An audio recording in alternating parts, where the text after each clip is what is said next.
Assalamualaikum warahmatullahi wabarakatuh. Saudara mahasiswa, program studi manajemen logistik industri agro. Kita bertemu kembali dalam mata kuliah Refresh Logistik ya. Di mana kali ini kita akan masuk ke dalam materi, yaitu adalah closed loop supply chain atau rantai pasok loop tertutup. Jadi ini adalah salah satu bahagian daripada kegiatan Refresh Logistik yang kita hubungkan dengan rantai pasok. Masih ingat saudara kan? Dengan kode SCM, yaitu adalah Supply Chain Management. Kemudian bagaimana proses daripada Supply Chain Management itu, kita tidak bahasnya. Tetapi yang kita lihat adalah salah satu bahagian daripada SCM itu adalah melihat rantai pasok loop tertutup. Ini bagaimana nanti proses daripada kegiatan di sini. Untuk itu, sebelum kita lanjut, maka saudara dulu harus paham apa kompetensi yang akan saudara miliki setelah mempelajari materi ini. Kompetensi pertama adalah saudara mengerti dan memahami konsep rantai pasok lingkaran tertutup atau closed loop supply chain. Yang kedua, memahami dan mengetahui aspek-aspek rantai pasok lingkaran tertutup. Dan yang ketiga, mampu menjelaskan interaksi antara desain produk dan rantai pasok lingkaran tertutup. Nah, dari tiga kompetensi ini, pada pertemuan kita hari ini hanya membahas dua kompetensi, yaitu memahami konsep rantai pasok lingkaran tertutup, kemudian mengetahui aspek-aspek rantai pasok lingkaran tertutup. Sedangkan yang untuk kompetensi ketiga kita lanjutkan untuk pertemuan berikutnya. Oke?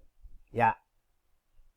Manajemen rantai pasok ini sebelumnya ada istilah yang harus saudara untuk ingat kembali. Ya, rantai pasok itu sama dengan rantai supply atau disebut juga dengan rantai pasokan atau disebut juga jaringan logistik atau jaringan supply.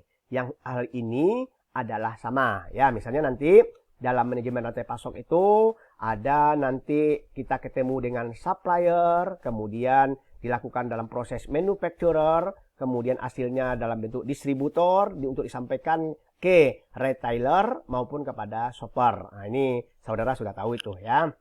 Kita lihat rantai pasok itu adalah sebuah sistem terkoordinasi yang terdiri atas organisasi, sumber daya manusia, aktivitas, informasi, dan sumber-sumber daya lainnya yang terlibat secara bersama-sama dalam memindahkan suatu produk atau jasa, baik dalam bentuk fisik maupun virtual, dari suatu pemasok kepada pelanggan. Coba lihat gambar di atas. Jadi ini rantai pasok itu adalah tadi dimulai dengan adanya sebuah organisasi, kemudian adanya sumber daya manusia, maka yang akan diolah pertama adanya raw material. Ya, raw material, kemudian para supplier membutuhkan itu, dilakukan proses manufacturing. Kalau sudah selesai, maka akan dilakukan distribution.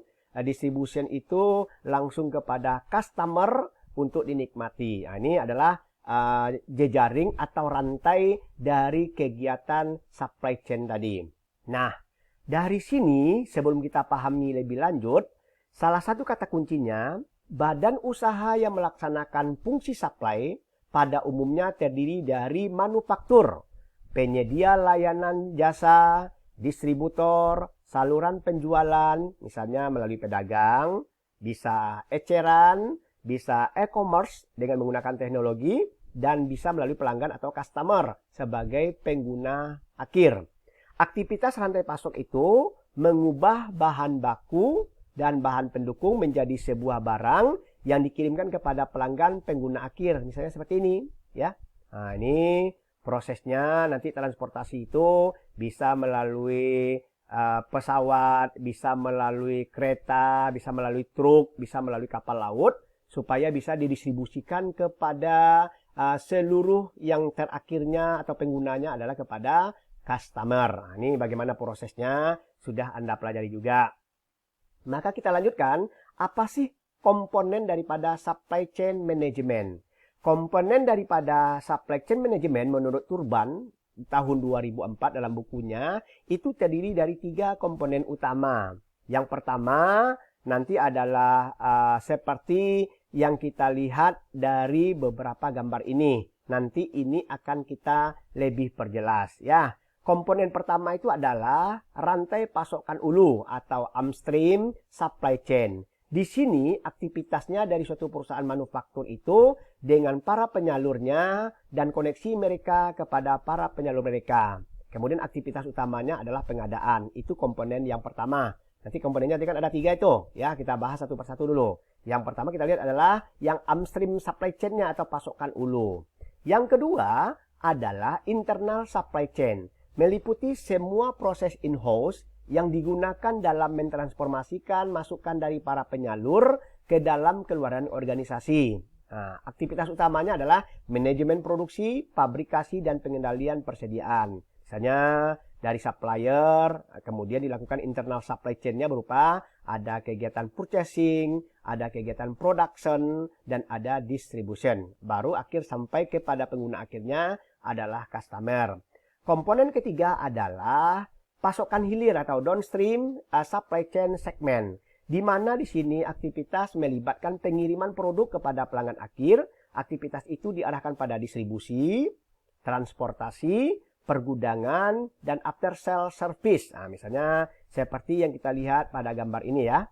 Misalnya supplier, kemudian dalam proses manufacture, distributor, retailer, customer. Customer itu nanti beberapa kondisi di mana lokasinya saja. Nah, apa saja masalahnya? Pertama, rantai pasokan itu merupakan sangat panjang karena bisa melibatkan banyak mitra, internal dan eksternal yang terletak di tempat yang berbeda. Bahan dan informasinya harus mengalir di antara beberapa entitas. Proses transfer ini bisa lambat dan rawan kesalahan. Kemudian perusahaan dapat meningkatkan peramalan permintaan terhadap dengan apa yang harus dilakukan dengan menggunakan IT yang ada. Nah, rantai pasok lingkaran tertutup itu terkadang digunakan sebagai sinonim untuk logistik terbalik. Nah, logistik terbalik itu sama dengan reverse logistik. Rantai pasok lingkaran tertutup itu lebih mengacu pada desain produk rantai pasokan yang mencoba mengoptimalkan semua harus ke depan dan terbalik. Rantai pasokan terpadu untuk mengurangi biaya, meningkatkan efisiensi perusahaan, meningkatkan kepuasan pelanggan, sehingga meningkatkan tingkat manajemen rantai pasok baik untuk bisnis maupun pelanggan. Ini nanti kayak apa lingkaran tertutup dalam rantai pasok ini akan kita lihat pada berikutnya. Proses supply chain misalnya adalah saat produk akan dimulai dari bahan mentah menjadi produk setengah jadi, kemudian diperoleh, diubah, dan dijual melalui berbagai fasilitas yang tergabung oleh sepanjang rantai arus produksi dan arus material yang ada. Misalnya seperti bagan yang ada di samping. Ya, proses rantai pasok dalam supply chain management itu menurut Indrajit dan Joko Pranoto dalam bukunya 2003 dikatakan beberapa pemain utama dalam kegiatan perusahaan mempunyai kepentingan dalam arus barang itu adalah ada supplier, ada manufacturer, ada distributor, dan ada retail. Nah, dari sini ini prosesnya. Pada supplier apa saja yang harus dilakukan? Bisa saudara lihat bahwasannya bahan pertama ini dibentuk dari bahan baku, bahan mentah, bahan penolong, bahan dagangan, kemudian bagian assembly-nya, suku cadang, dan sebagainya. Pada chain kedua, sebagai proses mata rantainya adalah supplier dan manufacturer. Nah, misalnya bagaimana hubungannya seperti yang terlihat pada materi ini. Yang ketiga adalah supplier, manufacturer, dan distributor. Barang yang sudah jadi dihasilkan oleh proses manufacture sudah mulai disalurkan kepada para pelanggan oleh para distributor untuk bisa dinikmati. Nah, yang rantai keempat yaitu adalah supplier, manufacturer, distributor, retail, dan outlet-nya.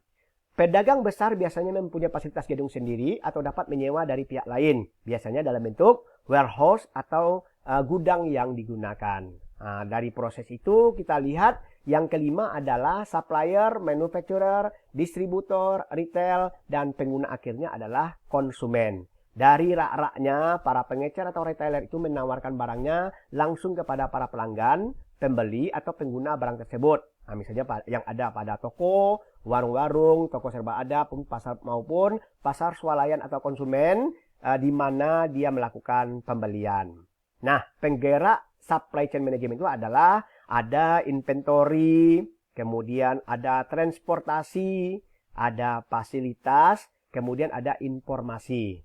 Nah, itulah penggerak daripada supply chain management yang harus untuk Anda harus kuasai ya. Jadi nanti inventory itu semua bahan mentahnya dalam proses dan barang-barang yang telah diselesaikan, nanti dia dilanjutkan dengan proses transportasi. Nah, transportasi itu memindahkan, seperti yang Bapak sampaikan tadi, untuk memindahkan barang dari suatu tempat ke tempat lain, transportasinya bisa meliputi modes of transportation. Bisa pesawat seperti tadi kan, ada truk, ada kapal laut, ada kereta, ada pipa saluran kalau ini untuk mendistribusikan minyak dan cairan yang lainnya. Kemudian rute-rutenya seperti apa saja.